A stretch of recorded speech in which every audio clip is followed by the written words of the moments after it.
बिस्मिल्लाहिर्रहमानिर्रहीम, अस्सलाम वालेकुम नाज़रीन, आप देख रहे हैं प्रोग्राम खबर क्या है और मैं हूं आपकी मेज़बान फरजाना सिद्दीक। खबर यह है कि national registration and biometric policy framework की मज़ीद तफसीलात सामने आई हैं। मुल्क भर के दर्जनों डेटाबेस किसी मरकजी निज़ाम के तहत यकजा ना होने का इंकशाफ हुआ है। पॉलिसी का मकसद मुल्क भर के तमाम डेटा को यकजा करना है और अस्पताल, जेलों, स्कूलों, अदालतों वगैरह का रिकॉर्ड नादरा के निज़ाम से मुंसलिक नहीं है। मुजवजा फ्रेमवर्क में शनाख्ती कार्ड से पहले बच्चे के लिए एक ID की भी तजवीज़ है। मजीद बताने के लिए हमें ज्वाइन किया है नुमाइंदा खसूसी इस्लामाबाद रियाजुल हक ने। दूसरी खबर आपको बताते हैं कि पाकिस्तान तहरीक इंसाफ के पिछले दौरे हुकूमत में शुरू किए गए मिनी माइक्रो हाइड्रो प्रोजेक्ट्स ताहाल मुकम्मल नहीं हो सके हैं। 142 प्रोजेक्ट्स पर ताहाल काम जारी है। 2018 से कबल 316 छोटे हाइड्रो प्रोजेक्ट्स पर काम मुकम्मल हो गया था, जबकि बड़े हाइड्रो प्रोजेक्ट्स के अभी 10 मंसूबे ताखीर का शिकार हैं और ज़राए का कहना यह है कि छोटे और बड़े मंसूबों पर काम बरवक्त मुकम्मल ना हुआ तो लागत में भी खातिर ख्वाह इजाफा हो सकता है। मजीद इस पर बात करने के लिए हमारे साथ मौजूद होंगे पेशावर से मुमताज़ बंगिश। जबकि प्रोग्राम के तीसरे हिस्से में हम आपको बताएंगे कि फैसलाबाद में डिप्टी कमिश्नर ऑफिस और महकमा मॉल मुलाजमीन की एक के बाद एक नई कार्रवाई सामने आने लगी है। सूबाई हुकूमत की करोड़ों रुपए मालियत की 10 एकड़ से ज़ायद तराजी मनपसंद अफराद के नाम मुंतकिल करने के लिए रिकॉर्ड में मुबैना टेम्परिंग का इंकशाफ हुआ है। सूबाई हुकूमत की मलकियत रकबे के रिकॉर्ड में रद्दोबदल करके साल 1959 में होने वाले इंतकाल में ही शहरी का कौमी शनाख्ती कार्ड भी लिख डाला है। इस पर बात करने के लिए फैसलाबाद से हमारे साथ मौजूद होंगे अबू तराब तराबी। तो नाजरीन, सबसे पहले जाते हैं आज की पहली खबर की जानिब। National registration and biometric policy framework की मजीद तफसीलात सामने आई हैं। जी हाँ, मुल्क भर के मुख्तलिफ डेटाबेस का किसी मरकजी निज़ाम से मुंसलिक ना होने का इंकशाफ हुआ है। यूनियन कौंसिल सूबाई सतह पर इकट्ठी की गई मालूमात का नादरा या किसी दूसरे निज़ाम से मुंसलिक ही नहीं है। डेटा की बेतरतीबी की वजह से मुल्क की 16% आबादी यानी कि 4 करोड़ अफराद नादरा के साथ रजिस्टर ना होने का इंकशाफ हुआ है। बायोमेट्रिक पॉलिसी ना होने की वजह से 12 से ज़ायद तरीकों से शनाख्ती अंगूठे का गलत इस्तेमाल होता है। मजीद बताने के लिए हमें ज्वाइन किया है नुमाइंदा खसूसी इस्लामाबाद हक ने। रियाज, सबसे पहले तो ये बताएं कि national registration and biometric policy framework की मजीद क्या डिटेल सामने हैं। जी बहुत शुक्रिया फरजाना। ये जो फ्रेमवर्क पॉलिसी है ये बड़ी कम्प्रिहेंसिव पॉलिसी है और ये तकरीबन कोई पिछले 1.5 साल से जो है तवातुर से चलती आ रही थी और इदारे भी इस पे काम कर रहे थे। मोस्टली इदारों ने इस पे फोकस किया, फिर ज़ाहिर हुकूमत भी इसमें इंगेज हुई और नादरा के चेयरमैन समेत बहुत से लोग इसमें शामिल थे।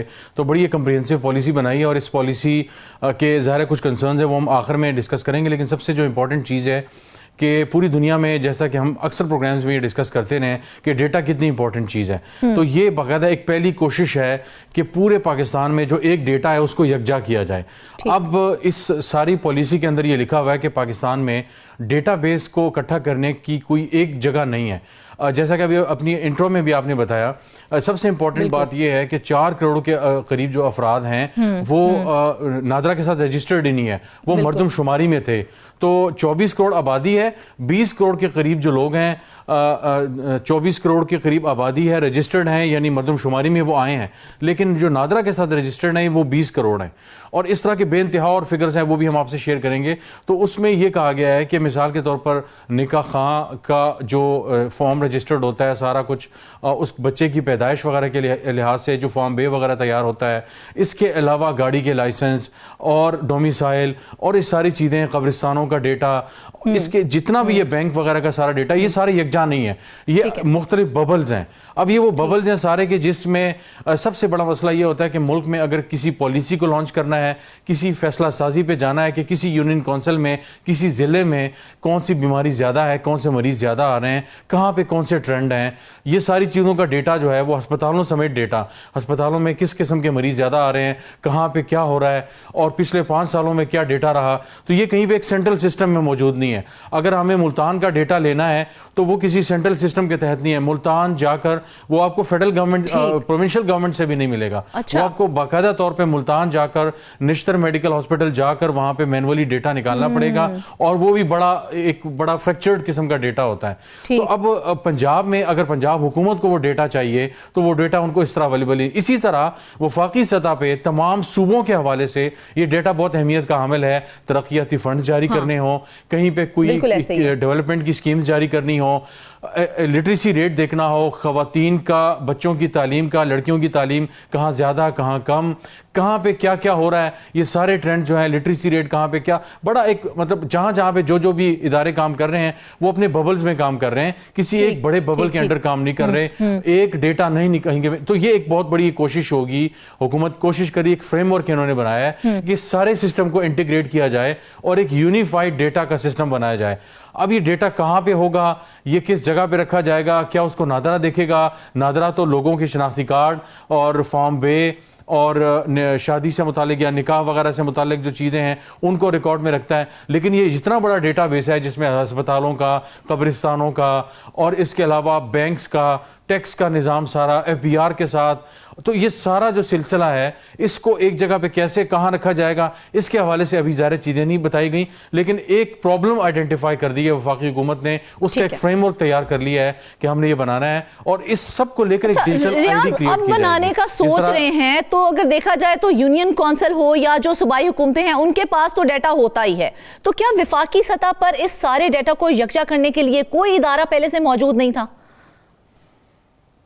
कोई इदारा भी मौजूद नहीं है। और दिलचस्प बात यह है कि इसके अंदर यह भी लिखा हुआ है कि पाकिस्तान ब्यूरो ऑफ स्टैटिस्टिक्स, जिसको इदारे शुमारियात कहा जाता है, इदारे शुमारियात का जो डेटा है वो भी इंटीग्रेट नहीं है पूरे सिस्टम के साथ, पूरे मुल्क के एक सेंट्रल जो डेटा का पूल है या डेटा बेस है उसके साथ। उसका नुकसान जो ज़रा मैंने आपको बताया कि चाहे वो तालीम है, चाहे वो सेहत है, चाहे वो तरक्याती काम है, चाहे वो कुछ भी कहीं पे डेटा हासिल करना हो तो वो नहीं होता।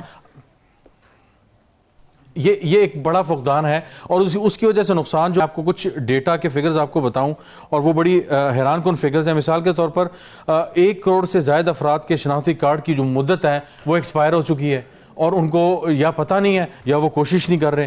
तो एक अलर्ट का जो सिस्टम होता है वो भी मौजूद नहीं है।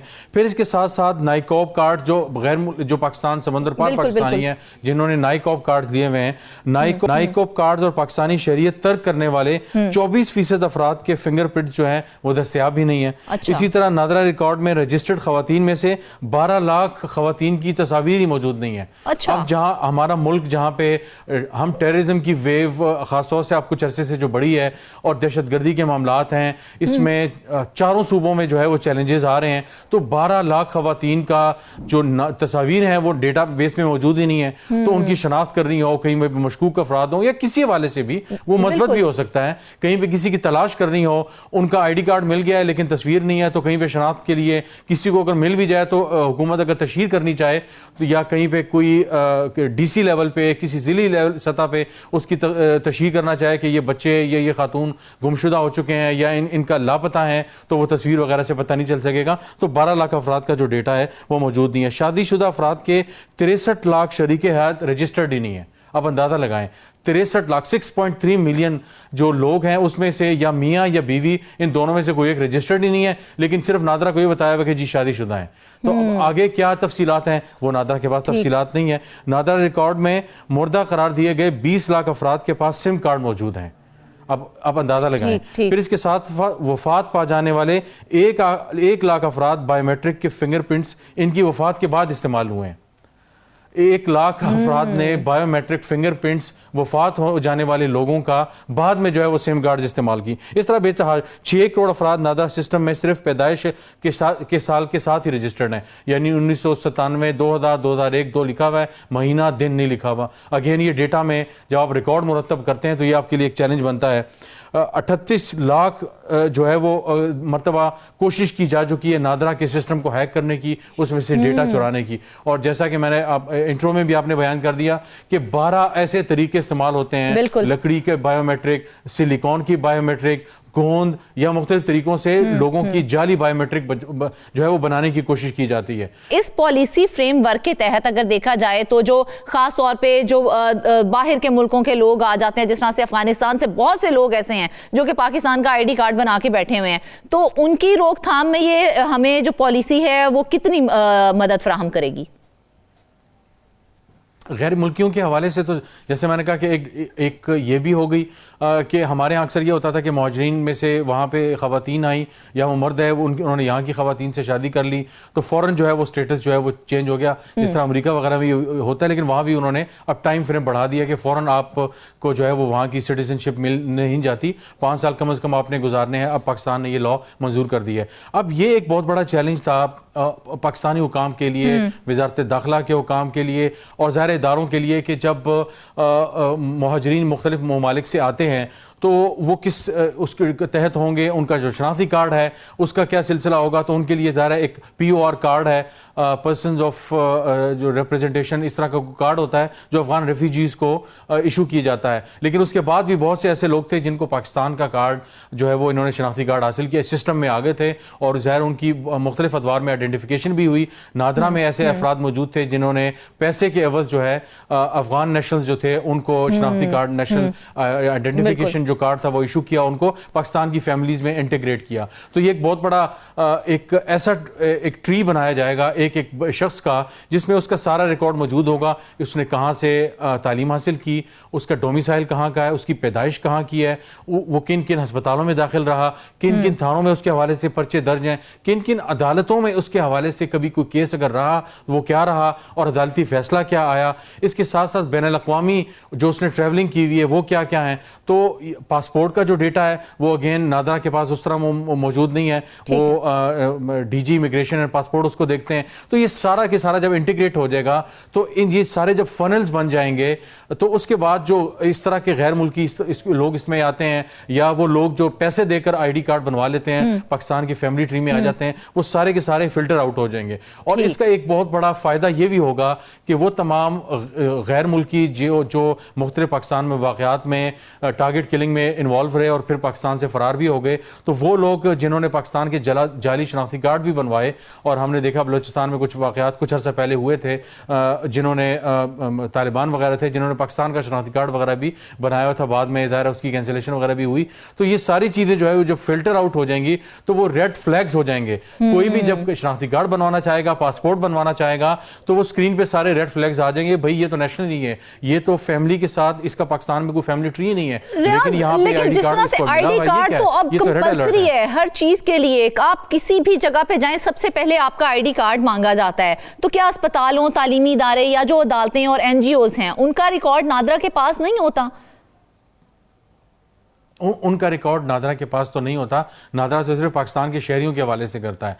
अब जो NGOs का रिकॉर्ड है या जो दूसरे गैर मुल्की का रिकॉर्ड है वो डिपेंड करता है कि वो किस उस पे आए हुए हैं, किस मिशन पे आए हुए हैं। अगर वो NGOs के तहत आए हुए हैं तो इकोनॉमिक अफेयर डिवीजन के साथ जो है वो अपनी रजिस्ट्रेशन NGO या INGO की करते हैं, और उसके बाद उनको जो फंडिंग आ रही है, कौन लोग काम करते हैं, कितने लोग काम करते हैं, उसमें भी INGOs ने ज़ाहिर है बहुत एक मिसयूज किया बहुत सी जगहों पे, और पाकिस्तान के अगेंस्ट बहुत सी चीज़ों पे ज़ाहिर है वो चलते रहे। वो किसी और मौजू पे हम उस पर बहस करेंगे, लेकिन बड़ा उसका मिसयूज भी होता रहा। तो ये सारा जो डेटा है, यानी इकोनॉमिक अफेयर्स डिवीजन के पास कितने गैर मुल्की NGOs हैं और कितनी पाकिस्तानी NGOs है, कितनी पाकिस्तानी NGOs है जिनको बाहर से जो है वो फंडिंग मिलती है, वो पाकिस्तान में क्या कर रहे हैं, ये सारी चीजें जब सेंट्रल पूल में आ जाएंगी तो जब एक शख्स का शनाख्ती कार्ड बनेगा या उसमें कोई अपडेट आएगी तो उसके बाद पता चलेगा ये तो फलानी NGO में गैर मुल्की के तौर पे काम करता है, यहाँ ये पाकिस्तानी के तौर पे जो है वो दाखिल हो रहा है सिस्टम में। तो अगेन रेड फ्लैग्स आ जाएंगे। तो इस वक्त जो है ये एक बड़ा चैलेंज आ रहा है इदारों को और हुकाम को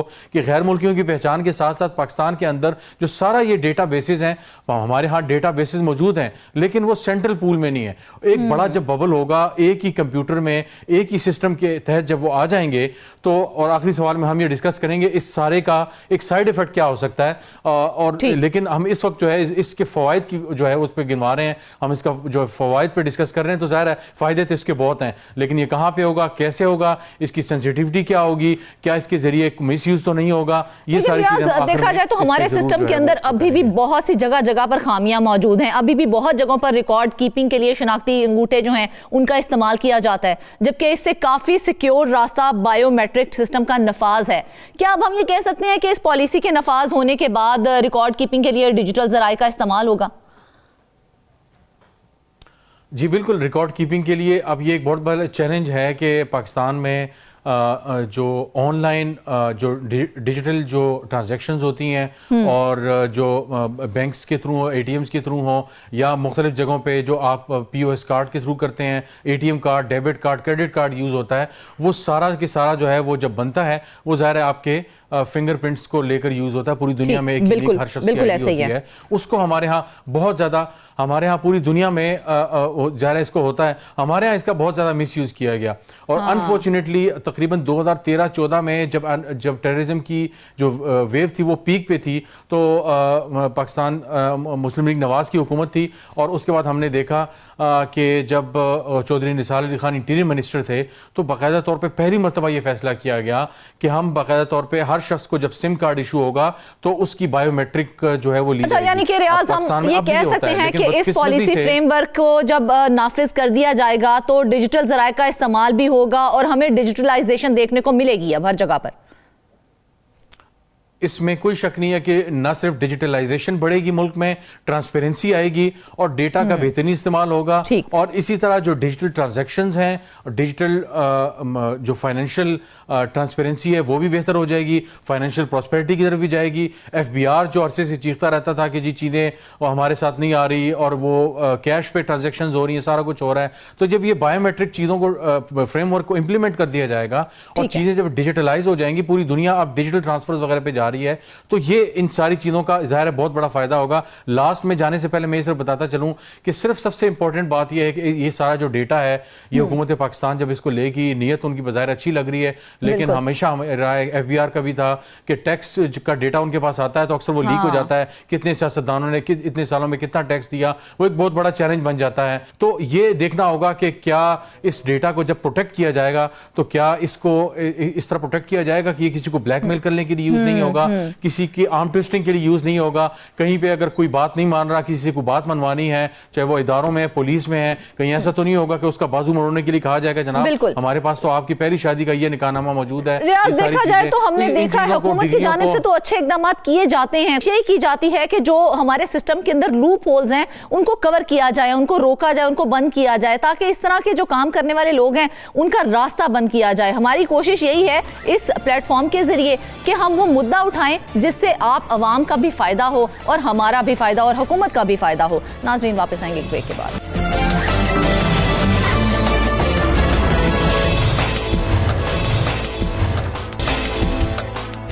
वेलकम बैक नाज़रीन। आपको बताएं कि खैबर पख्तूनख्वा हुकूमत की जानिब से मुतअद्दिद बिजली के मंसूबे शुरू किए गए। 10 साल कबल माइक्रो हाइड्रो पावर बनाने के जो वादे किए गए थे उस पर कई लोगों ने उंगलियां उठाई थी, लेकिन 2015 में जो 300 छोटे माइक्रो हाइड्रो पावर बनाने के मंसूबे थे उस पर काम मुकम्मल हो गया है और उससे बिजली भी पैदा हो रही है। लेकिन इसके बाद पीटीआई की दूसरी हुकूमत में हाइड्रो पावर के जितने माइक्रो मंसूबे शुरू हुए उस पर काम मुकम्मल ही नहीं हो सका। इसी तरह कुछ बड़े हाइड्रो पावर्स भी हैं जिस पर डेडलाइन गुजरने के बावजूद काम मुकम्मल नहीं हो सका। इस स्टोरी की तफसीलात क्या हैं, इस बारे में बताने के लिए हमारे साथ मौजूद हैं पेशावर के ब्यूरो चीफ मुमताज बंगिश जी। तो बंगिश साहब, ये बताइएगा कि माजी में भी जब पीटीआई हुकूमत ने 300 छोटे डैम बनाने का ऐलान किया था तो उस वक्त भी मजाक उड़ाया गया था, तो किस हद तक उस वक्त कामयाबी मिली थी? शुक्रिया फरजाना। असल में ये मंसूबे जो थे, ये छोटे जो माइक्रो हाइड्रो प्रोजेक्ट्स हैं, ये खैबर पख्तूनख्वा में कई इलाकों में शुरू किए गए थे। उस वक्त साल 2015 के बाद से ये शुरू किए गए थे। जब पहली हुकूमत आई थी तो उसके 2 साल बाद ये मंसूबे शुरू किए गए थे। उस वक्त ये क्या किया था कि ये 300 छोटे डैम है, यानी इशारा ये माइक्रो हाइड्रो पावर प्रोजेक्ट्स की तरफ ही था। तो उस वक्त तो लोग मजाक उड़ाते थे, लेकिन काफ़ी अरसे बाद जब ये 316 के करीब जो छोटे हाइड्रो पावर प्रोजेक्ट्स थे ये जब मुकम्मल हो गए और इनके समरात आना शुरू हो गए, तो फिर लोगों को एहसास हुआ कि वाकई अब जब बिजली तेजी से महंगी होती जा रही है, लोड शेडिंग काफ़ी ज़्यादा है, तो अब उन इलाकों में जहाँ पे ये प्रोजेक्ट्स काम कर रहे हैं, गाँव के गाँव को ये बिजली मुहैया की गई है, तो वहाँ पे काफ़ी लोग सुख का सांस ले रहे हैं। शहरों में जहाँ पे बिजली नज़र ही नहीं आती, वहाँ पे इन छोटे छोटे देहातों में ये मंसूबे खासे बर वक्त और मतलब पूरा दिन और पूरी रात ये बिजली फराहम करते हैं। ठीक है। और ये उन इलाकों में ज़्यादा कामयाब हैं जहाँ पे या तो छोटी दरियाएँ हैं या उधर ये लग सकते हैं। उधर ये मंसूबे जो हैं उसको बाज़ ऐसे भी हैं कि जो सिर्फ 1 साल के अरसे में 500 किलोवाट का जो मंसूबा था वो मुकम्मल हो गया, बाज़ पे 2 साल लगे। बाज़ ऐसे मंसूबे भी हैं कि जिस पे 6 साल का अरसा लगा। तो एक तो ये है कि इस पे जो लागत आई वो काफ़ी कम थी, और दूसरी बात ये थी कि उस वक्त के लिहाज से ये काफ़ी पॉपुलर मंसूबे इसलिए भी थे कि इन इलाकों में बिजली की सहूलत मैसर थी भी नहीं। मैं एक फरजाना एक मिसाल दूंगा। अपर कोहिस्तान में एक इलाका है जलकोट। अच्छा। वहाँ पे ये एक छोटा सा गांव है, वहाँ पे बिजली नाम की कोई सहूलत मौजूद नहीं थी। वहाँ पे 500 किलोवाट का ये मंसूबा लगाया गया। तो इस वक्त वहाँ सूरत हाल ये है कि अभी जब बिजली की कीमतें आसमान से बातें करने लगी हैं, तो वहाँ 7 रुपए फी यूनिट के हिसाब से पूरे गांव को, जलकोट के गांव को बिजली मुहैया की जा रही है। ये तो बहुत अच्छी बात है मंगेश साहब। पेस्को की जानिब से भी जी बिल्कुल, अभी वहाँ पेस्को की जानिब से भी बिजली फराहम की गई है, लेकिन वहाँ के लोग कहते हैं कि नहीं, हमें ये बिजली नहीं चाहिए। इसकी वजह यह है कि जो पेस्को की जानिब से बिजली दी जा रही है वो तो जाहिर है उस पर 4-4, 5-5 घंटे की तवील दौरानी की लोड शेडिंग होती है। ठीक है। तो दूसरी बात यह है कि वो बहुत महंगी है, वो चूंकि गरीब लोग हैं, तो ये इनको काफ़ी अच्छी सहूलत मुयसर आ गई है। तो इस लिहाज से ये काफी अच्छे मंसूबे थे, और अब लोगों को एहसास हो चला है। वो अपने मंसूबे से इतनी बिजली पैदा नहीं कर पा रहे थे कि फिर टेस्को की जानिब से भी बिजली वहां पर दी गई, तो फिर उसकी जरूरत ही क्या थी? असल में पेस्को तो एक वफाकी इदारा है, उसका ये छोटे जो माइक्रो हाइड्रो पावर प्रोजेक्ट्स हैं इसके साथ इसका कोई ताल्लुक नहीं है। ये तो पख्तूनख्वा एनर्जी डेवलपमेंट ऑर्गेनाइजेशन है, उसके थ्रू ये मंसूबे पाए तकमील तक पहुंचे हैं। और उस वक्त चूँकि पेस्को काफ़ी अरसे से वहाँ पे कोशिश की जा रही थी कि वहाँ पे बिजली पहुँचाए इन इलाकों में, तो उस पर काफ़ी टाइम लगा, लेकिन वहाँ बिजली पहुँच गई। लेकिन अब पहले से जब ये छोटे मंसूबे वहाँ पे काम करने लगे हैं, तो अब उस बिजली की कोई अफादियत नहीं रही।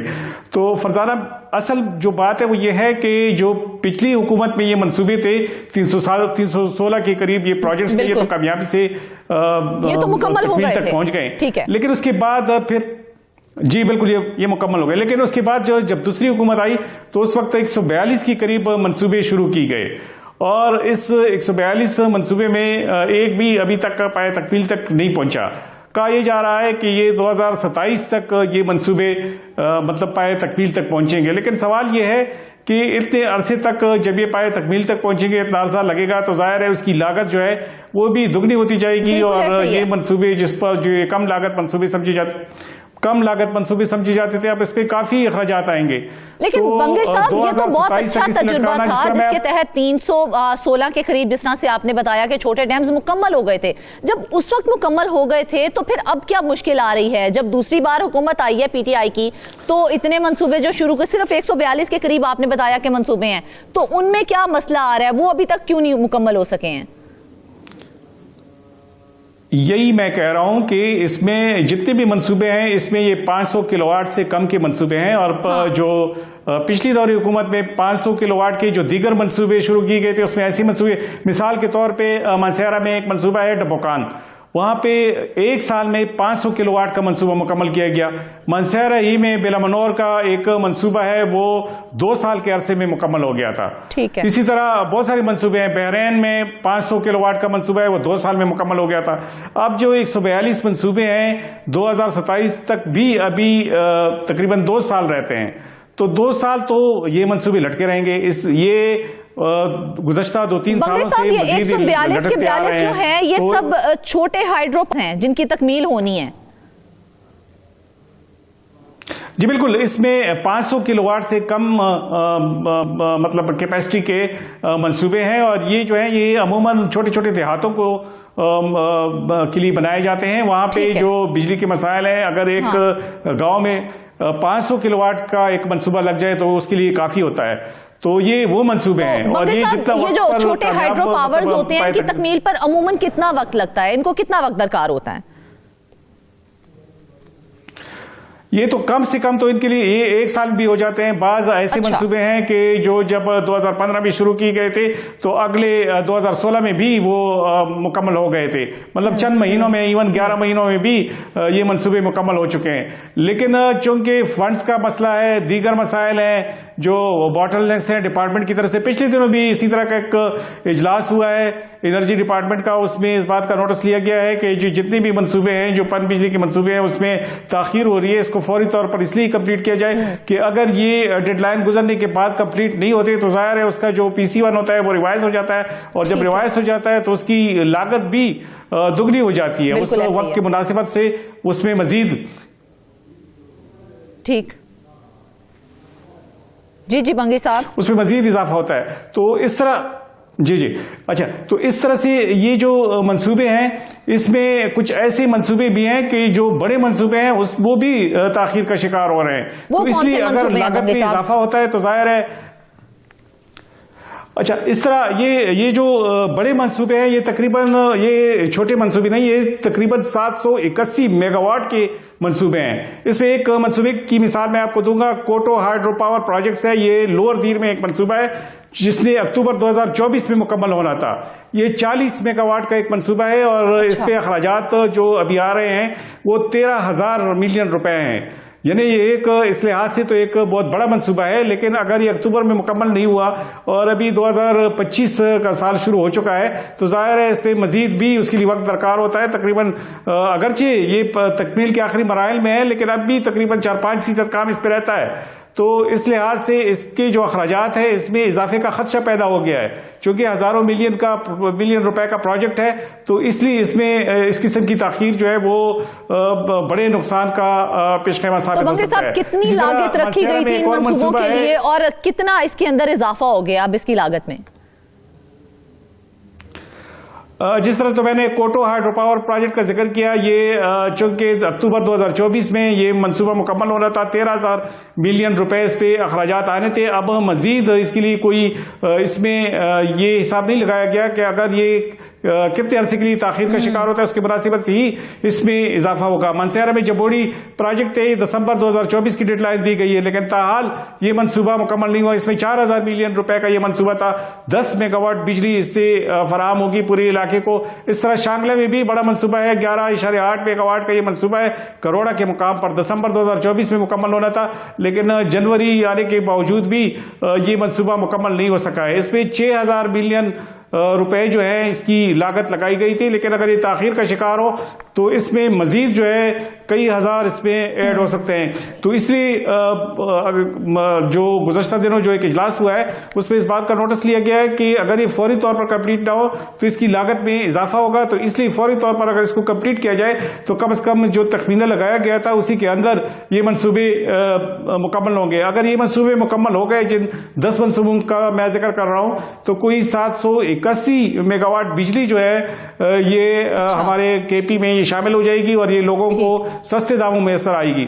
सिर्फ ये मंसूबे नहीं है फरजाना, इसमें और भी है। 300 मेगावाट का एक मंसूबा है बालाकोट के मुकाम पर मनसेरा में, ये भी बहुत बड़ा मंसूबा है। इसके अलावा 84 मेगावाट का मटलतान स्वात में एक मंसूबा है, 6.95 मेगावाट का एक मंसूबा है, वो भी मुजाहिदीन के इलाके में। और इसके अलावा चपरी में 13.5 मेगावाट का एक मंसूबा है, 69 मेगावाट का लावी मंसूबा है, वो भी नामुकम्मल है। और कालाम में भी 88 अच्छा बंगी साहब ये बताइएगा कि जब ये मुकम्मल हुए थे तो तब भी पीटीआई की हुकूमत थी और आज भी पीटीआई की हुकूमत है, तो फिर आज ताखीर की क्या वजह सामने आ रही है?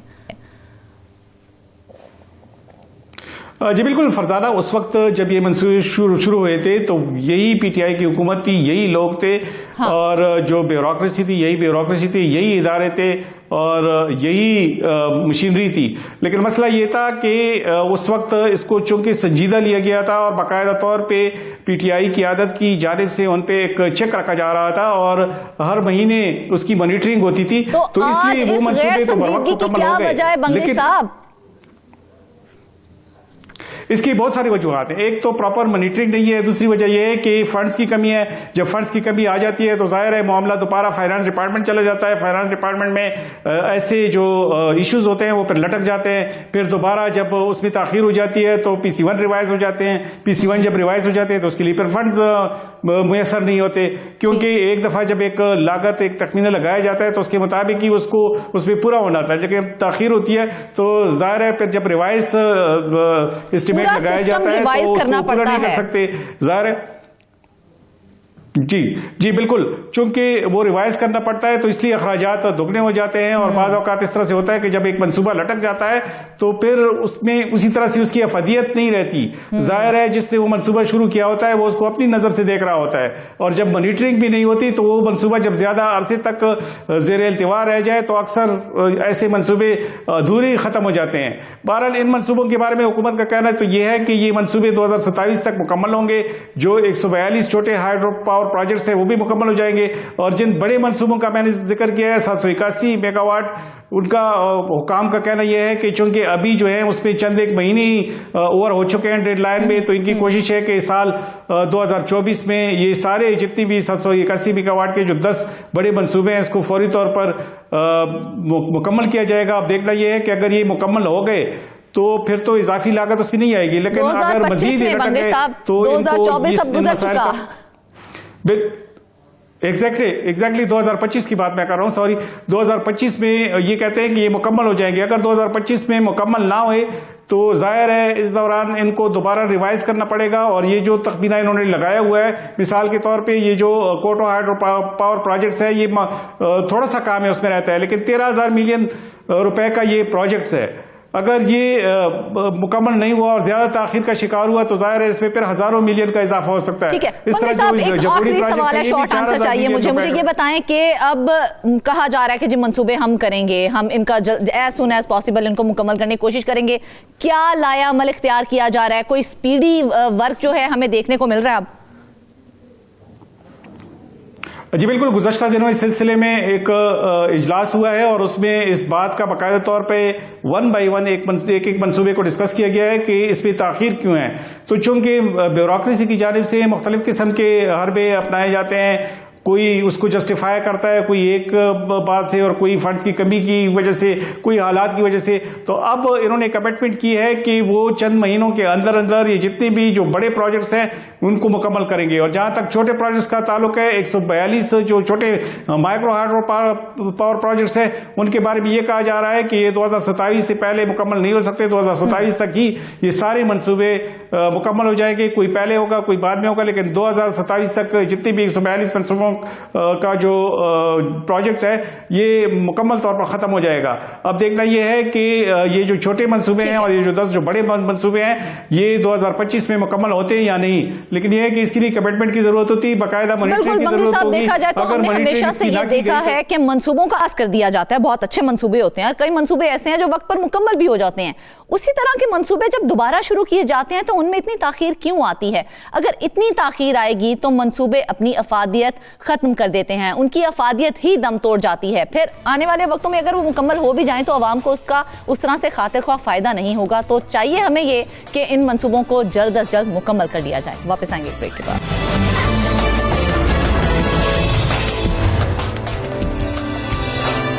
Welcome back. खबर यह है जी कि फैसलाबाद में सरकारी और प्राइवेट अराजी की बोगस मुंतकली का सिलसिला नहीं रुक सका है। आए रोज प्रॉपर्टी फ्रॉड के नए नए स्कैंडल सामने आ रहे हैं। रेवेन्यू मुलाजमीन और कब्जा माफिया ने सूबाई हुकूमत की करोड़ों रुपए मालियत की 86 कनाल से जायद अराजी को किस तरह से निशाने पर रखा है, ये जान लेते हैं अपने रिपोर्टर अबू तराबी से। जी तुराब, सबसे पहले तो बताएं कि ये सारा माजरा है क्या? देखिए मिस फरजाना, ये कोई 1 कनाल या 2 कनाल का मामला नहीं है, बल्कि 86 कनाल सरकारी अराजी थी जो कि 1959 में एक शहरी के नाम मुंतकिल की गई थी और उसमें भी जो है वो रिकॉर्ड में टेम्परिंग की गई।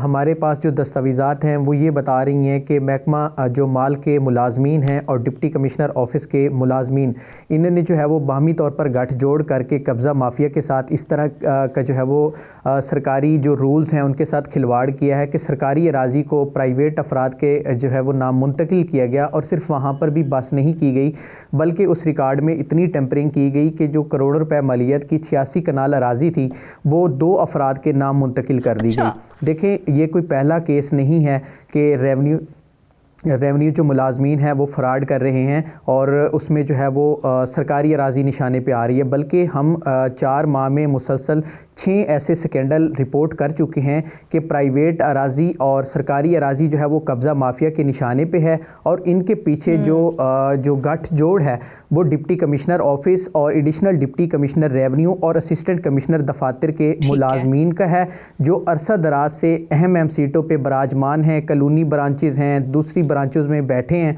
और वो ना सिर्फ वहाँ पे जो है वो प्रोटोकॉल इंजॉय कर रहे हैं, ना सिर्फ वहाँ पे कब्ज़ा माफिया को फ़ायदा पहुँचा रहे हैं, बल्कि सरकारी जो अराज़ी है उसका भी जो है वो खुलम खुला उसके कागजात के साथ खिलवाड़ किया जा रहा है। इस माजरे ने तो मेरे ख्याल से डिप्टी कमिश्नर ऑफिस के जो अफसरान हैं, जो ज़िम्मेदार हैं, उनकी जो शफाफियत है, उनकी मॉनिटरिंग है, उसका पोल खोल दिया है। क्योंकि देखें, ये जो जिस इलाके में ये अराज़ी मौजूद है, करोड़ों रुपए मालियत की अराज़ी बनती है और 86 कनाल से ज़ायद का ये रकबा है, जो कि 1959 में जो इंतकाल किया गया था। और उसमें बाद में हमारे जो ज़राए हैं वो बता रहे हैं कि रिकॉर्ड में टेम्परिंग की गई। हमारे पास जो दस्तावेज़ात हैं उन पेजेस पे बाकायदा तौर पर देखा जा सकता है कि टेम्परिंग की हुई है और जो 2 अफराद हैं उनका नाम जो है उसमें शामिल किया गया है। और ये अराज़ी उनको तमाम तर जो फ़वायद हैं वो उनको माली तौर पर फ़ायदा पहुँचाने के लिए रिकॉर्ड टेम्परिंग की गई।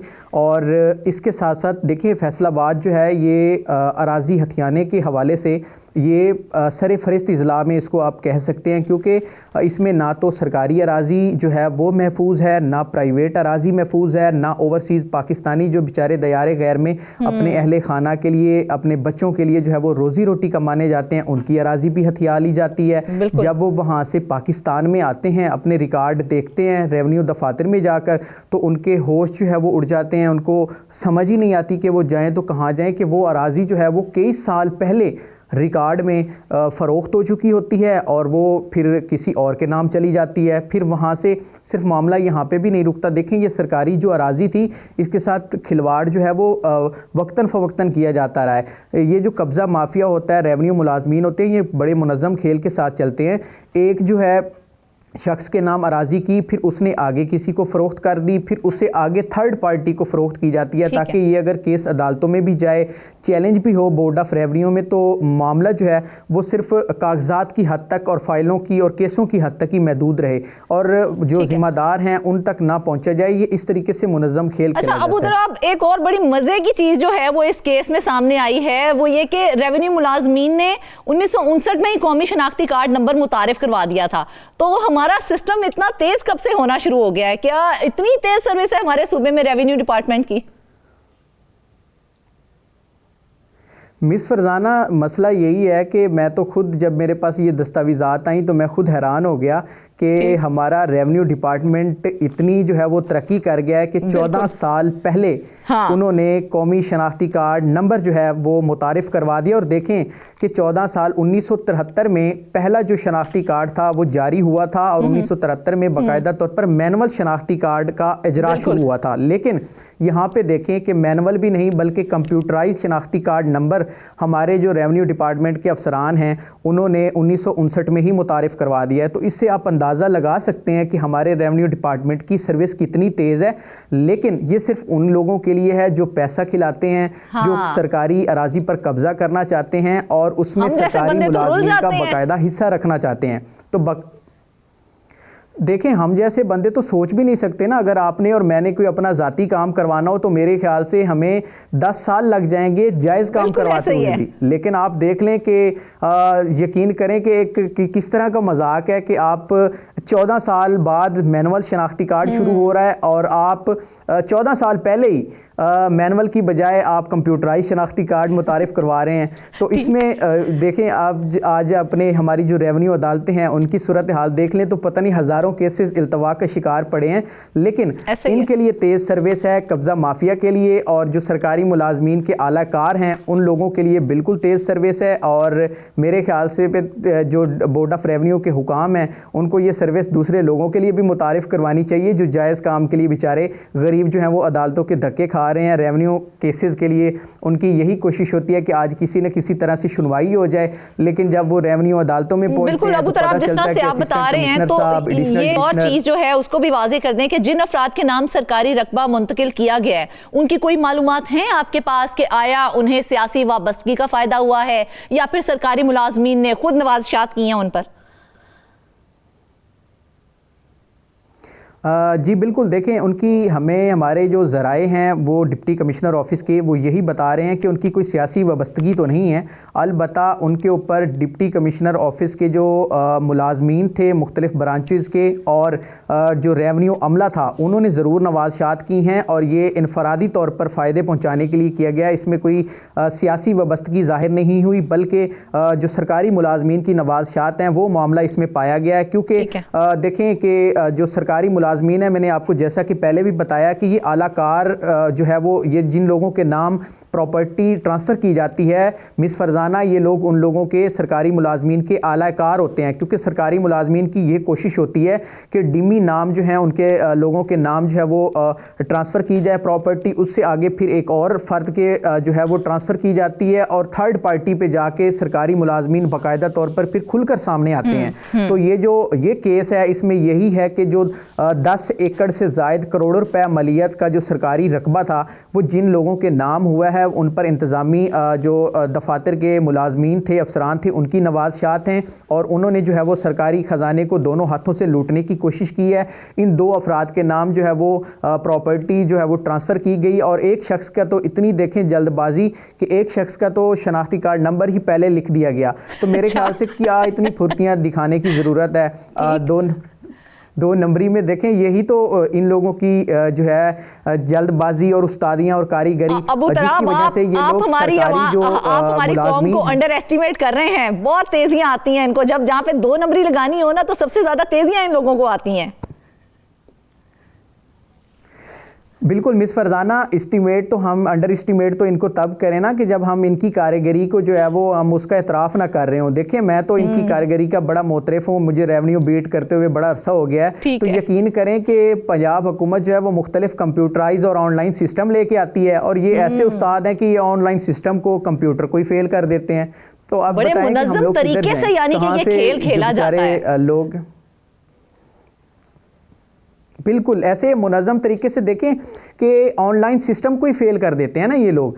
जब आप एक रजिस्ट्रेशन निज़ाम लेके आए, उठ रहा है ना, मुझे समझ ही नहीं आ रही कि रेवेन्यू फ्रॉड आखिर किस तरह से कर लेते हैं फिर ये लोग, किस तरह से किया जाता है? थोड़ा सा हमें भी प्रोसेस बता दें।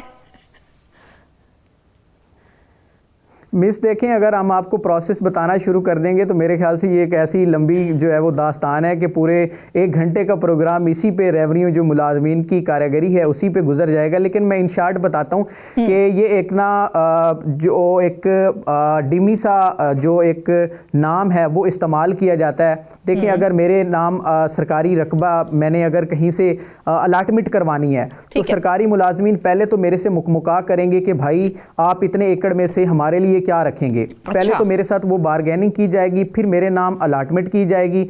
अलाटमेंट के बाद जो है अल्लाह आपका भला करे कि उसके बाद प्रॉपरली जो है मेरे से अलाटमेंट करवा के मेरा जो रकबा है वो आगे फिर किसी पार्टी को ट्रांसफ़र किया जाएगा। इसमें देखें जब ये प्राइवेट जो अराजी होती है उसका फ्रॉड करते हैं तो उसमें ये बाकायदा तौर पर जमाबंदी फ़र्द और उसके बाद गिरदावरी, जाली गिरदावरी जो है वो तैयार की जाती है सरकारी कागजात में। मसलन कोई ओवरसीज़ पाकिस्तानी है, अब वो तो आके 6 माह बाद 1 साल बाद गिरदावरी करवाने से रहा और लोगों को इतनी इस रेवेन्यू कवानीन के बारे में जो है वो अवेयरनेस भी नहीं है।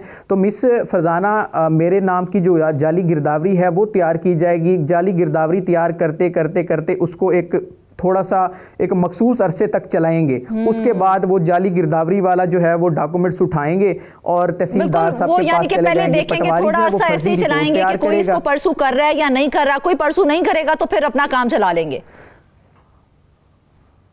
बिल्कुल, पटवारी के पास जाएंगे। ये काम शुरू से होता है, पटवार कल्चर से शुरू होता है। पटवारी जो है वो बोगस रिपोर्ट बनाएगा कि जी ये गिरदावरी इनके नाम है, क्योंकि गिरदावरी जो है उसका आगाज ही पटवारी से होता है। फिर उसके बाद जो है वो गिरदावर से तस्दीक करवाने के बाद नायब तहसीलदार या तहसीलदार की अदालत में जाके उस गिरदावरी को बेस बना के आपका रकबा जो है वो मैं अपने नाम ट्रांसफ़र करवा लूँगा। उसके बाद जो है वो अल्लाह आपका भला करे कि आगे से जो है वो नक्शा बनता है इसका कब्ज़े का।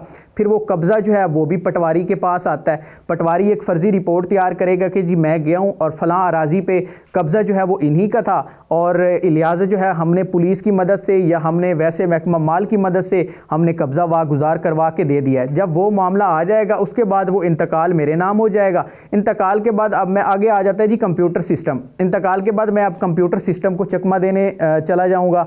वहाँ पर लैंड रिकॉर्ड सेंटर्स में पैसे जो है वो एक फ़ीस मुकर्रर हुई होती है। जिन खातों नंबर का जिनके जो खाते नंबर हैं उनका कोई मसला चल रहा होता है उस पे जो है वो 20 से 25,000 या 30,000 रुपये। और अगर आपका सिंपल कोई मसला नहीं है, आपके कोई अदालती कार्रवाई नहीं चल रही, तो आपका 10 से 15,000 रुपये में भी काम हो जाता है। खाते नंबर पे जाके आप लैंड रिकॉर्ड सेंटर पे जाके ऑनलाइन खाता नंबर इंतकाल में दर्ज करवाएंगे और वो आपका खाता ही अलहदा हो जाएगा। लेकिन जब आप बाहर के मुल्क से आएंगी या आप रेवेन्यू दफ्तर में जाएंगे कि जी मेरा यहाँ पे कोई रकबा था, वो आपको पता चलेगा कि जी अबू तराब के नाम ट्रांसफर हो चुका है। फिर अबू तराब यहीं पे भी बस नहीं करेगा। तो आपने हमें डरा दिया है, खासतौर पे उन लोगों को डरा दिया है जिनके नाम पे कोई अराजी है। तो फिर हुकूमत आए रोज जो रेवेन्यू इस्लाहात के दावे करती है उनका कोई फायदा नहीं हो सका है हमारे सिस्टम को। देखें मिस फरजाना कि उनका फ़ायदा इसलिए होता कि हमारे पास कड़ा एडमिनिस्ट्रेशन निज़ाम होता, हमारे पास एहतसाब का अच्छा सिस्टम होता। बदकिस्मती ये है कि रेवेन्यू इस्लाहात के दावे तो बड़े बड़े किए जाते हैं। आप पल्स प्रोजेक्ट लेके आए, आप ई रजिस्ट्रेशन निज़ाम लेके आए, आपने रेवेन्यू डिजिटलाइजेशन जो है वो प्रोजेक्ट शुरू किए, लेकिन अफसोस की बात यह है कि आपने उन जो रेवेन्यू केसेस थे, जो रेवेन्यू अदालतों में ज़ेरे अल्तवा पड़े केसेस हैं, जो revenue corruption revenue property fraud के केसेस हैं, आपने उनको हल करने के लिए कोई इक़दामात नहीं किए। तो ये जो रेवेन्यू इस्लाहात हैं ये शुरू ही वहीं से होनी चाहिए कि अगर कहीं पे रेवेन्यू फ्रॉड हुआ है तो वहाँ पे जो लोग जो रेवेन्यू फ्रॉड में मुलविस हैं उनको अगर आप एक कड़ी मिसाल बना देते हैं तो मेरे ख्याल से रेवेन्यू इस्लाहात, ये डिजिटलाइजेशन सिस्टम और ये तभी जो है इसका फ़ायदा हो सकेगा।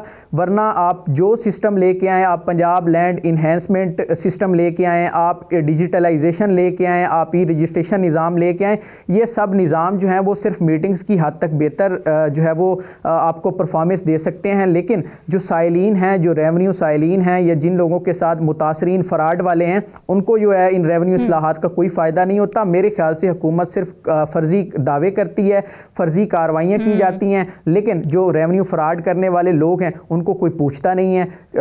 1 साल के बाद आपको एक अच्छी सी प्रोजेक्ट की रिपोर्ट बना के दे दी जाती है कि जी हमने ये रेवेन्यू इस्लाहात के तहत हमने ये परफॉर्मेंस हासिल की है, ये जी हमारे KPIs इंडिकेटर्स हैं। तो अफसरान ये सारा मामला तो हमारे सामने आ गया, अफसरान जो है वो बाहर निकलने की वजह। ठीक है, आखिरी बात हम ये भी डिस्कस कर लेते हैं कि उन अफराद को क्या कोई इदारा ऐसा है जो पूछ सके और इस माफिया का आखिर एहतसाब होगा कैसे? देखें, इदारे तो बहुत से पूछने वाले हैं, लेकिन बदकिस्मती से हमारे इदारे पूछते नहीं हैं। जिन इदारों का काम पूछना होता है, इसका मतलब तो साफ ये हुआ ना कि वो नहीं पूछते हैं। फिर क्या फायदा ऐसे इदारों का जिन्होंने पूछना ही नहीं है? फिर वो इदारा खत्म कर देना चाहिए। देखिए, मैं वही अर्ज कर रहा हूँ, बिल्कुल मैं वही अर्ज़ कर रहा हूँ। देखें, रेवेन्यू डिपार्टमेंट को पूछने वाले मुतअद्दिद इदारे हैं, डिपार्टमेंटल अकाउंटेबिलिटी सिस्टम होना चाहिए। उसके साथ साथ जो छोटे बड़े केसेस हैं वो एंटी करप्शन भी पूछ सकता है। नैब भी इन केस जो है वो रेवेन्यू जो फ्रॉड केसेस हैं उनके ऊपर कार्रवाई कर सकता है। बहुत से कवानीन मौजूद हैं miss Farzana, land revenue act कवानीन तो बहुत से मौजूद हैं, लेकिन अफसोस की बात यह है इदारे भी बहुत से मौजूद हैं। ना तो इदारे काम कर रहे हैं और ना ही उन कवानीन को इस्तेमाल किया जा रहा है। कवानीन पर अमल दरामद अगर होगा तो रेवेन्यू इस्लाहात आएंगी, प्रॉपर्टी जो फ्रॉड के केसेस हैं वो थम सकेंगे, वरना इन चीज़ों का कोई फ़ायदा नहीं है। क्योंकि इदारे देखें, आप एंटी करप्शन का डाटा उठा के देख लें, मेरे ख्याल में 70 से 80% जो केसेस हर साल रिपोर्ट होते हैं वो वैसे के वैसे ही पड़े रहते हैं। एंटी करप्शन वाले रेवेन्यू अफसरान को पूछते तक नहीं हैं, सिर्फ एक फर्जी समन, एक नोटिस जारी किया जाता है, उसके बाद उनको छोड़ दिया जाता है। अच्छा, उसके बाद अगर आप इन्हीं के रेवेन्यू डिपार्टमेंट के इंटरनल सिस्टम को देखा जाए तो ये बोगस मंत्रियों का जो सिलसिला है वो आज का नहीं, ये बहुत पुराना है। आखिर हम कब इस पर काबू पाएंगे? कब हमारा रेवेन्यू डिपार्टमेंट जो है वो इतना मजबूत होगा कि उन लोगों पर हाथ डाल सके जो लोगों की मेहनत से कमाई हुई अराजी पर कब्जा कर लेते हैं? नाज़रीन, इस बारे में हुकूमत को सोच समझ के एक बेहतरीन लायाअमल इख्तियार करना चाहिए ताकि उन लोगों में दोबारा इतनी जुर्रत ना हो कि वो ऐसी हरकत कर सकें। आज के प्रोग्राम से बस इतना ही। सब मेहमानों का शुक्रिया, अपनी ढेर सारी दुआओं में हमें याद रखिएगा। इजाजत दीजिए, अल्लाह हाफ़िज़।